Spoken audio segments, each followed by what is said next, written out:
Katsotaan seuraavaksi yrityksen tilikaudet kuntoon.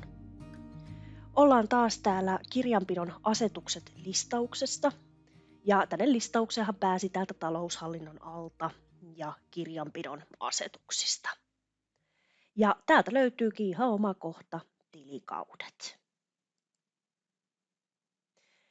Ensimmäiseksi tänne NetVisoriin muodostuu aina kuluva kalenterivuosi ensimmäiseksi tilikaudeksi, eli tammikuusta joulukuuhun. Tämän tilikauden kestoa voi tarvittaessa muokata. Täältä löytyy muokkaa tilikausia painike. Ja täältä pystytään ihan alkupäivämäärää ja loppupäivämäärää muokkaamaan. NetVisor osaa sitten automaattisesti korjata sen seuraavan alkavan tilikauden alkupäivän oikeaksi, eli päällekkäisyyksiä ei pääse tässä syntymään. Tilikausia täytyy perustaa tähän näkymään tarpeeksi. Tositetta ei pysty muodostamaan kirjanpitoa, jollei sille löydy tilikautta.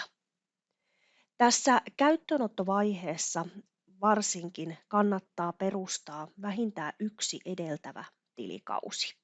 Sen takia, että järjestelmää kun aloitellaan käyttämään, niin yleensä kirjanpidon vertailutietoja on hyvä tänne tuoda vähintään se edellinen tilikausi. Uusia tilikausia pääsee siis ihan täältä uusi tilikausi-painikkeesta perustamaan. Ja oletuksena järjestelmä ehdottaa jo nyt automaattisesti aina sitten sitä seuraavaa tilikautta.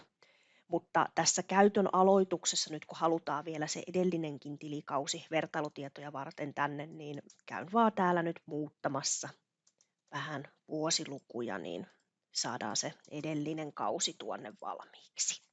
Näin se ilmestyy sinne. Ja nyt siis pystyisin esimerkiksi muistiotositteella syöttämään vuodelle 2020 vertailusaltot. Tilikauden päättäminenkin tapahtuu sitten tästä samasta näkymästä. Täältä löytyy ihan päätä tilikausi-painike. Ja tätä nappia painamalla saadaan suoraan NetVisorin toimesta tehtyä tilikauden voitto- tai tappiokirjaus. Eli voitto-tappiokirjausta ei siis ikinä NetVisorissa käsineen kirjata. Tässä näkymässä sitten muuten vielä hallitaan muita mahdollisia lukituksia, esimerkiksi ALV-lukitusta kerran kuukaudessa.